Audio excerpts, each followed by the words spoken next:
നമസ്കാരം. 20th അവറാണ്. നിഗൂഢതകളുടെ 20ാം മണിക്കൂർ. മദ്യപിക്കാൻ, ലഹരി ഉപയോഗിക്കാൻ പണം നൽകാത്തതിന്റെ പേരിൽ അമ്മയെയും അല്ലെങ്കിൽ മുത്തശ്ശിയെയും ഒക്കെ കൊല്ലുന്ന ഒരു സമൂഹത്തിലാണ് നമ്മൾ ജീവിക്കുന്നത്. നിഗൂഢതകളുടെ ഈ സംഭവങ്ങളിലേക്ക് വെളിച്ചം വീശുകയാണ് 20th അവർ. സ്വാഗതം.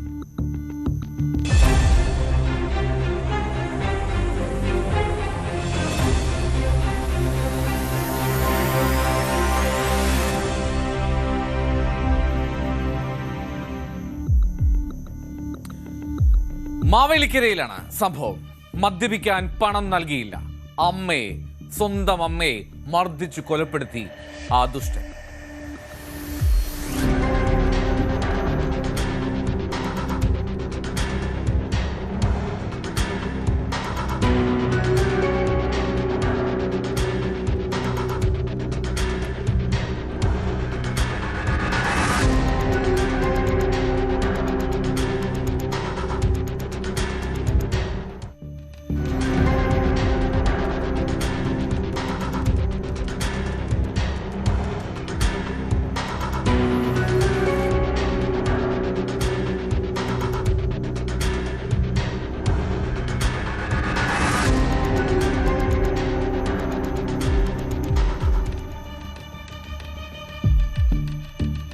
കല്ലുമല പുതുച്ചിറ സ്വദേശി കനകമ്മ സോമരാജൻ. അപ്പൊ ആ സ്ത്രീയുടെ പേര് അതാണ്. 69 വയസ്സായിരുന്നു പ്രായം. മാവേലിക്കര നഗരസഭയിലെ മുൻ കൗൺസിലറാണ്. കൊന്നതോ ഏക മകനായിട്ടുള്ള കൃഷ്ണദാസ്. ഈ കൃഷ്ണദാസിന്റെ പ്രായം 39 വയസ്സാണ്. അമ്മയും മകനും തമ്മിൽ അത്ര രസത്തിലായിരുന്നില്ല എന്നാണ് നാട്ടുകാരും പോലീസും ഒക്കെ പറയുന്നത്. നിരന്തരം പ്രശ്നങ്ങൾ ഉണ്ടായിരുന്നു. കൃഷ്ണദാസിന്റെ ഭാര്യയുമായും ഇയാൾ അടുപ്പത്തിലല്ല. ഭാര്യ പിണങ്ങിപ്പോയിട്ടുണ്ട്. സ്ഥിരം മദ്യപിക്കും കൃഷ്ണദാസ്. മദ്യപിച്ചെത്തിയാലോ കൃഷ്ണദാസ് വീട്ടിലെത്തി പണം വേണമെന്നാവശ്യപ്പെട്ട് ബഹളമുണ്ടാക്കും. കൊടുക്കാതെ വരുമ്പോൾ മർദ്ദിക്കും. അത് ഭാര്യയാണെങ്കിലും സ്വന്തം അമ്മയാണെങ്കിലും. ഇന്നലെ ഇത് തന്നെയാണ് സംഭവിച്ചത്. പതിവ് പോലെ ഈ കൃഷ്ണദാസ് മദ്യപിച്ചെത്തി. പണം ആവശ്യപ്പെട്ടതോടുകൂടി തർക്കം ആരംഭിക്കുകയാണ് അമ്മയും മകനും തമ്മിൽ. ഈ വീട്ടിൽ നിന്ന് ഇത്തരത്തിൽ ബഹളം കേൾക്കുന്നത് ഏറെക്കുറെ പതിവാണ്. അതുകൊണ്ട് തന്നെ നാട്ടുകാരും അത്രമാത്രം ഗൗനിച്ചില്ല. പതിവായി കേൾക്കുന്ന ആ ബഹളം തന്നെയാണ്, പതിവായി അമ്മയും മകനും തമ്മിലുള്ള തർക്കമാണ് എന്ന് മാത്രം കരുതി നാട്ടുകാർ ചെവി പൊത്തി. പക്ഷെ രാവിലെ കൃഷ്ണദാസ് വന്നു. അമ്മയ്ക്ക് അനക്കമില്ല എന്നാണ് പറഞ്ഞത്. താൻ മർദ്ദിച്ചിരുന്നുവെന്നും നാട്ടുകാരോട് കൃഷ്ണദാസ് സമ്മതിക്കുകയും ചെയ്തു. പോലീസ് എത്തുകയാണ്. അങ്ങനെ പോലീസ് എത്തി പരിശോധിക്കുമ്പോൾ കനകമ്പ മരിച്ചു കിടക്കുന്നുവെന്നാണ് മനസ്സിലായത്. മകന്റെ മർദ്ദനമേറ്റാണ് ആ കനകമ്മ മരിച്ചതെന്ന് പോലീസിന് വ്യക്തമായി. കൊലപാതകം കൃഷ്ണദാസിന്റെ ഭാര്യ പിണങ്ങിപ്പോയതിനെ തുടർന്നുള്ള തർക്കത്തെ തുടർന്നാണ് എന്നും സംശയമുണ്ട്. അതെന്താണ്? ഈ അമ്മയാണ് ഭാര്യ പിണങ്ങിപ്പോകാനുള്ള കാരണമെന്ന് വിശ്വസിച്ചിരുന്നു ഇയാൾ പലപ്പോഴും. പലരോടായിട്ട് ഇയാൾ ഇക്കാര്യം പറയുകയും ചെയ്തിട്ടുണ്ട്. തൻ്റെ ഭാര്യ പിണങ്ങിപ്പോകാൻ കാരണം അമ്മയാണ് എന്ന്. എന്നാൽ അമ്മയും മകനുമായി നിരന്തരം പ്രശ്നങ്ങൾ ഉണ്ടായിരുന്നുവെന്ന് പോലീസ് ഉറപ്പിക്കുന്നുണ്ട്. ഈ അമ്മ കനകമ്മ മാവേലിക്കര നഗരസഭയിലെ മുൻ കൗൺസിലറാണ്. CPI സ്ഥാനാർത്ഥിയിൽ നിന്ന് ജയിച്ച് നഗരസഭയിലെത്തിയ കനകമ്മയ്ക്കാണ് ഇത്തരത്തിൽ ദാരുണമായിട്ടുള്ള അന്ത്യം. കനകമ്മ സോമരാജൻ. സമൂഹം എങ്ങോട്ടാണ് പോകുന്നതെന്ന് ഓർക്കുക. അത് മദ്യപാനത്തിന്റെ പേരിലോ മദ്യപിക്കാൻ പണം ആവശ്യപ്പെട്ടിട്ടോ അല്ലെങ്കിൽ ഭാര്യ പിണങ്ങിപ്പോയതിൻ്റെയോ എന്ത് കാരണമായിക്കോട്ടെ, 39 വയസ്സ് വരെ വളർത്തിയെടുത്ത സ്വന്തം അമ്മയാണ് അയാൾ മർദ്ദിച്ച് അവശയാക്കി കൊന്നുകളഞ്ഞത്.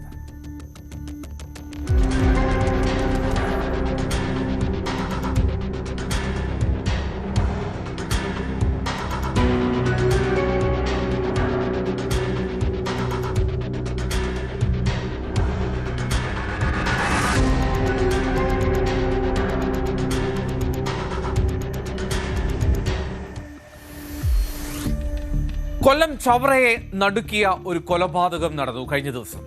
ഒരു വയോധികയാണ് മരിച്ചത്. കൊന്നതാവട്ടെ ചെറുമകനും ഷഹനാസ് ലഹരിക്ക് അടിമയാണെന്നാണ് പോലീസ് പറയുന്നത്.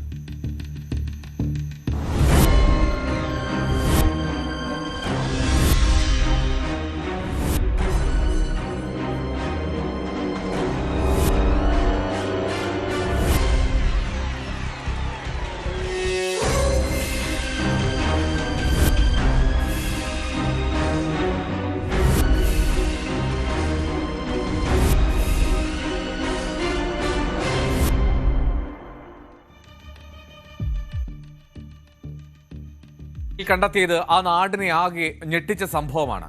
ചവറ വട്ടത്തറ കണിയാന്റെയ്യത്ത് പരേതനായിട്ടുള്ള ഉസ്മാന്റെ ഭാര്യ സുലേഖ ബീവിയാണ് മരിച്ച നിലയിൽ കണ്ടെത്തിയത്. 65 വയസ്സായിരുന്നു ഈ ഉമ്മയ്ക്ക്. ചെറുമകൻ ഷഹനാസിനെയാണ് പോലീസ് ഈ വിഷയത്തിൽ കസ്റ്റഡിയിലെടുത്തത്. എങ്ങനെയായിരുന്നു ആ മൃതദേഹം അത് കിടന്നത് തന്നെ? കട്ടിലിൽ 2 കാലുകൾ നിലത്ത് മുട്ടി അവശയായ നിലയിലായിരുന്നു ആദ്യം പരിശോധിക്കുമ്പോൾ ഈ പറയുന്ന വയോധിക. ചാക്കിനുള്ളിലേക്ക് ആ 2 കാലം കയറ്റിയ നിലയിലായിരുന്നു. ഒരു മരണത്തിലേക്കാണ് ഈ കാര്യം നീങ്ങിയത്, കൊലപാതകത്തിലേക്കാണ് എത്തിയത് എന്ന് മനസ്സിലാക്കുന്നത് എങ്ങനെയാണ്?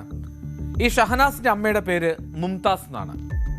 മുംതാസ് ബന്ധുവീട്ടിൽ ഒരു കല്യാണത്തിന് പോയി തിരികെ എത്തി. അമ്മയെ അന്വേഷിച്ചപ്പോൾ കാണാനില്ല. അങ്ങനെ അന്വേഷണം വീടിൽ മുഴുവൻ പരതി. ആദ്യം കിടപ്പുമുറിയിലെത്തിയപ്പോഴാണ് സംഭവം. ഷഹനാസിന്റെ സഹോദരൻ ഷഹീലും ഈ അമ്മയെ തിരയാൻ കൂടിയിരുന്നു. ഈ സമയത്ത് പരിഭ്രമിച്ച ഷഹനാസ് ഓടി രക്ഷപ്പെടാൻ ശ്രമിക്കുകയാണ്. പ്രതി ഓടി രക്ഷപ്പെടാൻ ശ്രമിച്ചപ്പോൾ നാട്ടുകാർക്ക് അതിലെന്തോ പന്തികേട് തോന്നി. നാട്ടുകാർ ഷഹനാസിനെ പിടികൂടി പോലീസിൽ ഏൽപ്പിക്കുകയും ചെയ്തു.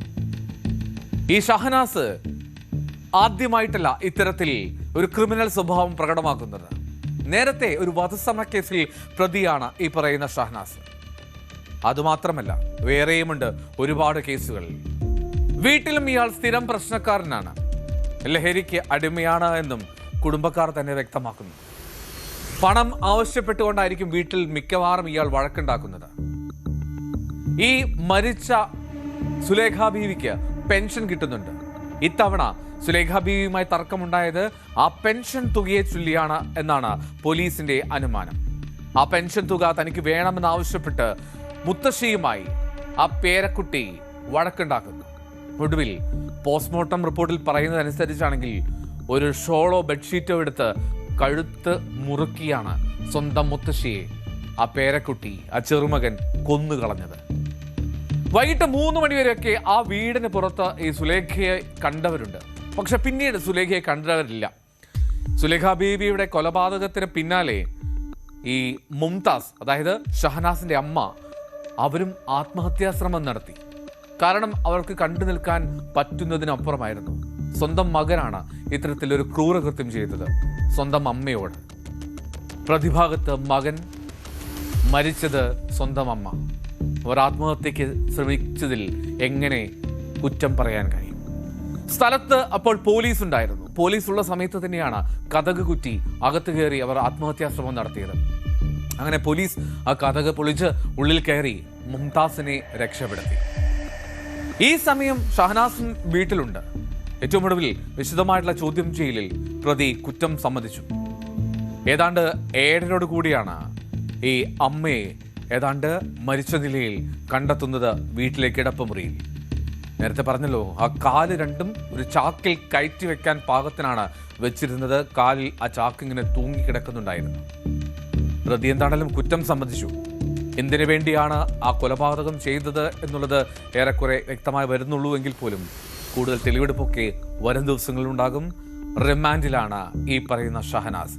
സ്വന്തം മുത്തശ്ശിയെ കൊന്ന പേരമകൻ ഇനി അഴിക്കുള്ളിൽ കിടക്കട്ടെ.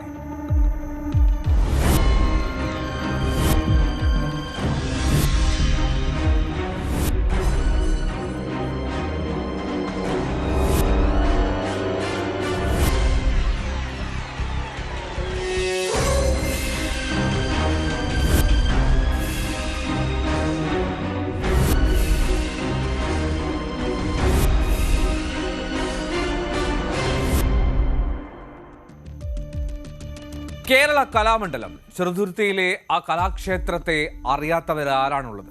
അവിടെ ഒരു പീഡനവീരൻ അധ്യാപകനുണ്ടായിരുന്നു, കനകകുമാർ. വലിയ പ്രക്ഷോഭം നടത്തിയതാണ് വിദ്യാർത്ഥികൾ അയാൾക്കെതിരെ. പോക്സോ പ്രകാരം കേസും രജിസ്റ്റർ ചെയ്തതാണ്. പിന്നാലെ മുങ്ങി. ഒടുവിൽ പൊക്കിയ അയാളെ, കനകകുമാറിനെ, പോലീസ് പിടികൂടിയത് അങ്ങ് ചെന്നൈയിൽ നിന്ന്.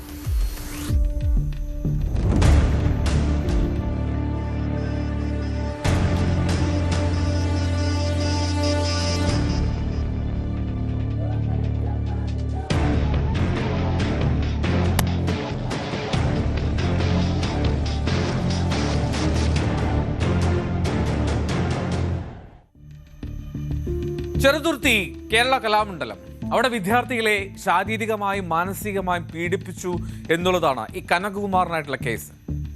ദേശമംഗലം സ്വദേശിയാണ് ഈ കൂടിയാട്ടം അധ്യാപകനായിരുന്ന കുല്ലൂർക്കാവിൽ കനകകുമാർ. പോലീസ് ചെന്നൈയിൽ നിന്നുമാണ് ഇയാളെ പിടികൂടിയത്. നവംബർ മാസത്തിൽ ഏതാണ്ട് നവംബർ 11-നാണ് ഈ കേസ് രജിസ്റ്റർ ചെയ്യുന്നത്.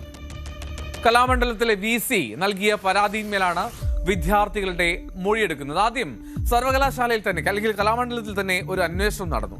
ആ അന്വേഷണത്തിനൊടുവിൽ ഇതിൽ കഴമ്പുണ്ട്, ഇതിൽ ചില്ലറ കാര്യങ്ങളുണ്ട് എന്ന് ബോധ്യപ്പെടുകയാണ് കലാമണ്ഡലത്തിലെ ആ പ്രാഥമിക അന്വേഷണത്തിൽ. അങ്ങനെ പോലീസിനെ അറിയിച്ചു. സ്വാഭാവികമായും പോലീസ് വന്നു, വിദ്യാർത്ഥികളുടെ മൊഴിയെടുത്തു. അതിന്റെ അടിസ്ഥാനത്തിൽ പോലീസ് കേസ് രജിസ്റ്റർ ചെയ്യുകയും ചെയ്തു. അധ്യാപകൻ കനകകുമാറിനെതിരെ പോക്സോ വകുപ്പുകൾ ചുമത്തി ആദ്യം 2 കേസുകൾ രജിസ്റ്റർ ചെയ്തു. പിന്നീട് മറ്റു വിദ്യാർത്ഥികളുടെ മൊഴിയിൽ 3 കേസുകൾ കൂടി രജിസ്റ്റർ ചെയ്യുകയാണ്. പലപ്പോഴും ഇയാൾ വിദ്യാർത്ഥികളോട് മോശമായി പെരുമാറും, മാത്രമല്ല മോശമായി സംസാരിക്കും എന്നുള്ളതൊക്കെയാണ് പ്രാഥമിക അന്വേഷണത്തിൽ പോലീസിന് അന്ന് ലഭിച്ച വിവരം. അധ്യാപകൻ ക്ലാസ്സിലെത്തുന്നത് പലപ്പോഴും മദ്യപിച്ച് ലക്കുകെട്ടെത്തി കൂടിയാട്ടം അധ്യാപകനാണ്. ഇയാൾ വിദ്യാർത്ഥികളെ ശാരീരികമായും മാനസികമായും പീഡിപ്പിക്കുന്നു എന്നുള്ളതായിരുന്നു ആ വിദ്യാർത്ഥികളുടെ പരാതി. പലപ്പോഴും ശരീരഭാഗങ്ങളിൽ സ്പർശിക്കാൻ ഇയാൾ ബോധപൂർവ്വം ശ്രമം നടത്തി. മാത്രമല്ല ബോഡി ഷെയ്മിങ്, മദ്യപിച്ചെത്തിയാൽ ഇയാൾക്ക് അതൊരു വീക്ക്നെസ്സാണ്. വായിൽ തോന്നിയത് ബോഡി ഷെയ്മിങ് ആകുന്ന മട്ടിൽ വിളിച്ചു പറയും. അങ്ങനെ കലാമണ്ഡലത്തിൽ വലിയ പ്രതിഷേധം നടന്നിരുന്നു ഈ അധ്യാപകന്റെ ചെയ്തികൾക്കെതിരെ. അന്നേ തന്നെ വിദ്യാർത്ഥികൾ രംഗത്തെത്തിയത് ഈ അധ്യാപകൻ ചെയ്യുന്ന കാര്യങ്ങൾ അയാൾക്കെതിരെ നടപടി വേണമെന്ന് ആവശ്യപ്പെട്ടായിരുന്നു. ഇവിടെ കലാമണ്ഡലത്തിൽ കുറച്ചധികം കാലങ്ങളായിട്ട് തന്നെ വിദ്യാർത്ഥികൾ പല അധ്യാപകരിൽ നിന്നും, എല്ലാവരും എന്ന് പറയുന്നില്ല, എന്നാൽ ഒരു വിഭാഗം അധ്യാപകരിൽ നിന്നും പല രീതിയിലുള്ള ചൂഷണങ്ങൾ, മാനസികമായും ശാരീരികമായും, അവരുടെ എക്സാംസിൽ അവരെന്നെ തോൽപ്പിക്കും, അല്ലെങ്കിൽ വീട്ടിൽ വിളിച്ച് അവരെന്നെ കുറ്റം പറയും, അങ്ങനെയുള്ള ഭീഷണികളിൽ നിന്നും, അങ്ങനെ ഒരുപാട് കാര്യങ്ങളിൽ നിന്നും അവരെന്നെ ഭീഷണിപ്പെടുത്തിക്കൊണ്ടിരിക്കുകയാണ് അധ്യാപകർ. അപ്പം അതിൽ നിന്നും ഇവരെന്നെ മോചിപ്പിക്കുക അല്ലെങ്കിൽ അവരെ പ്രൊട്ടക്ട് ചെയ്യുക എന്ന രീതിയിൽ ആണ് നമ്മൾ ഇങ്ങനെ ഒരു പ്രതിഷേധമായിട്ട് മുന്നോട്ട് വരുന്നത്. ഇപ്പോഴാണ് ഒരു വിഭാഗം കുട്ടികൾ അവരുടെ പ്രതിഷേധം ഒരു കംപ്ലൈന്റ് എന്ന രീതിയിൽ ഒരു അധ്യാപകനെതിരെ നൽകിയിട്ടുള്ളത്. അങ്ങനെയുള്ള എല്ലാ അധ്യാപകർക്കെതിരെയുള്ള പ്രതിഷേധമായി വിദ്യാർത്ഥി യൂണിയൻ കലാമണ്ഡലത്തിൽ ഒരു പ്രതിഷേധ യജ്ഞം പോലെ നടത്തുകയാണ്. അങ്ങനെ കേരള കലാമണ്ഡലത്തിലെ 6 വിദ്യാർത്ഥിനികളാണ് അധ്യാപകനായിട്ടുള്ള കനകകുമാറിനെതിരെ അന്ന് പരാതി നൽകിയത്. സംഭവത്തിന് പിന്നാലെ ഇയാൾ ഒളിവിൽ പോയി. ഞായറാഴ്ച രാത്രിയോടെ അങ്ങനെ ചെന്നൈയിൽ നിന്നാണ് ഇയാളെ പിടികൂടുന്നത്. വിദ്യാർത്ഥികൾ പരാതി നൽകിയതിനെ തുടർന്ന് കനകകുമാറിനെ കലാമണ്ഡലത്തിൽ നിന്നും നേരത്തെ തന്നെ സസ്പെൻഡ് ചെയ്തതാണ്. ചെറുതുരുത്തി പോലീസിലെ special squad SI Jolly Sebastian, CPOമാരായിട്ടുള്ള വിനീത്, ജയകൃഷ്ണൻ എന്നിവരുൾപ്പെട്ട സംഘമാണ് അങ്ങ് ചെന്നൈയിൽ നിന്ന് ഇയാളെ പൊക്കിയത്. പ്രതിയെ വിശദമായി ചോദ്യം ചെയ്യാനാണ് പോലീസിന്റെ തീരുമാനം. എന്താണെങ്കിലും വലിയ പ്രതിഷേധവും വലിയ വിദ്യാർത്ഥി സംഘടനകളുടെ ശബ്ദമുയർത്തലൊക്കെ കേട്ട ഒരു സംഭവത്തിനൊടുവിൽ ഇയാളെ സസ്പെൻഡ് ചെയ്തു. ഇയാളെ ഇപ്പോൾ പോലീസ് പിടികൂടി. ഇത്തരം സംഭവങ്ങൾ നമ്മുടെ കലാലയങ്ങളിൽ ഉണ്ടാകരുത്.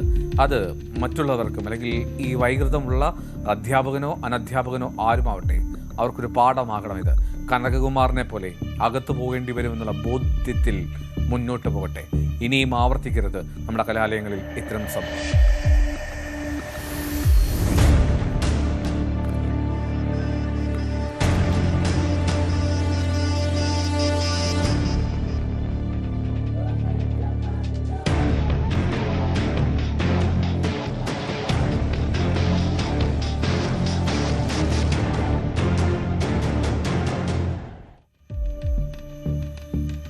നിഗൂഢതകളുടെ ഈ 20-ാം മണിക്കൂർ അവസാനിക്കുന്നില്ല. മടങ്ങിയെത്താം ഒരു ചെറിയ ഇടവേളയ്ക്ക് ശേഷം.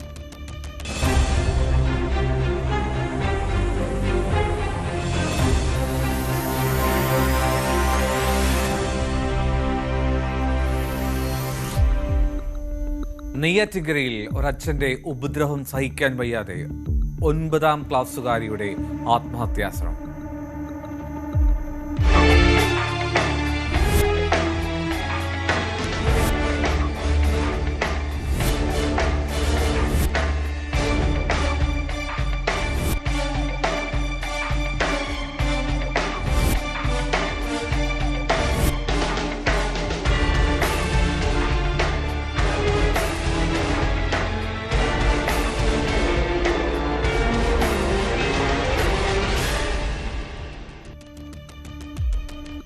നെയ്യാറ്റിൻകര അരങ്കമുകളിൽ അവിടെയാണ് ഈ സംഭവം നടക്കുന്നത്.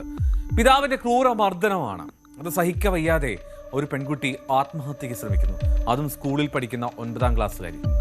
എല്ലാ ദിവസവും ഈ അച്ഛൻ മദ്യപിച്ചെത്തി തന്നെയും അമ്മയും ക്രൂരമായി മർദ്ദിച്ചിരുന്നുവെന്നാണ് ഈ പെൺകുട്ടിയുടെ മൊഴി.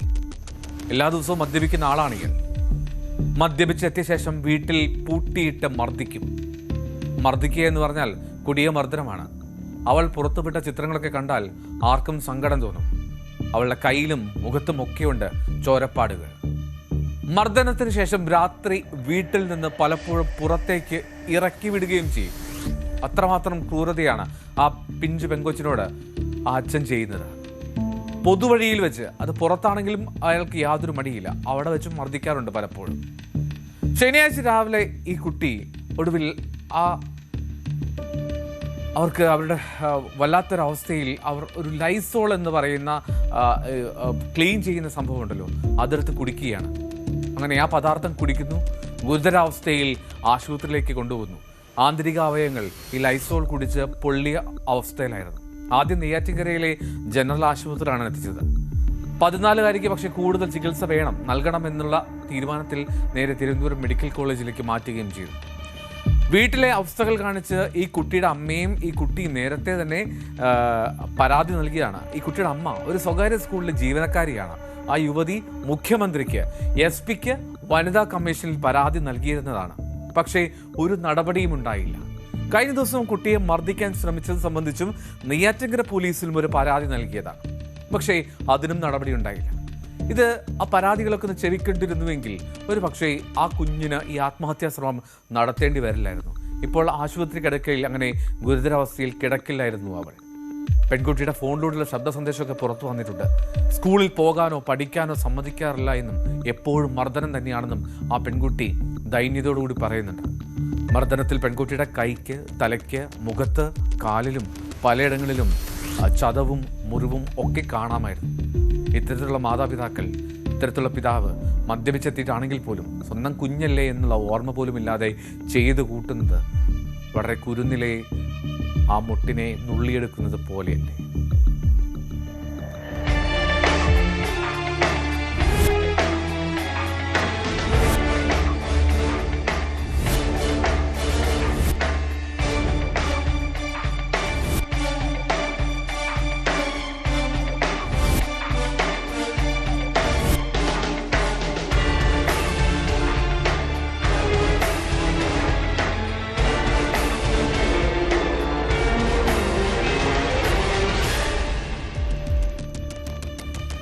നിഗൂഢതകളുടെ ഈ 20-ാം മണിക്കൂർ ഇവിടെ പൂർണ്ണമാവുകയാണ്. വീണ്ടും ഇത്തരത്തിൽ നിഗൂഢമായിട്ടുള്ള സംഭവങ്ങളുടെ കൂടുതൽ വിശദാംശങ്ങളുമായി നാളെ കാണാം. 20th അവർ 20-ാം മണിക്കൂർ. നമസ്കാരം.